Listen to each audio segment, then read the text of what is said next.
అందరికీ నేను చెప్పేది ఒక్కటే, ఈ ప్రపంచంలో మీరు పనికిరారు, లేదా మీరు వేస్ట్, లేదా మీరు ఏదో ఒక తప్పు చేశారు, అది ఇది అని మీ మీద ఈ ప్రపంచం ఎన్ని నిందలు వేసినా సరే, నా కొడుకు గొప్పోడు, నా కూతురు గొప్పది, నాకు తెలుసు, మా పిల్లల గురించి మాకు తెలుసు అని చెప్పుకొని మిమ్మల్ని ప్రొటెక్ట్ చేస్తూ మిమ్మల్ని కాపాడుకుంటూ వచ్చే ఇద్దరున్నారంటే వాళ్ళు మీ అమ్మ నాన్న.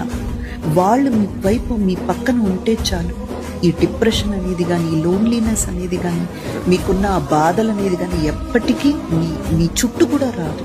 Respect your parents, love your parents. వాళ్ళు మిమ్మల్ని ఎప్పటికీ వదలరు. మీ చెయ్యి ఇలా పట్టుకుంటారు, గట్టిగా పట్టుకుంటారు. వాళ్ళ బ్లెస్సింగ్స్ మీకుంటే సరిపోతుంది.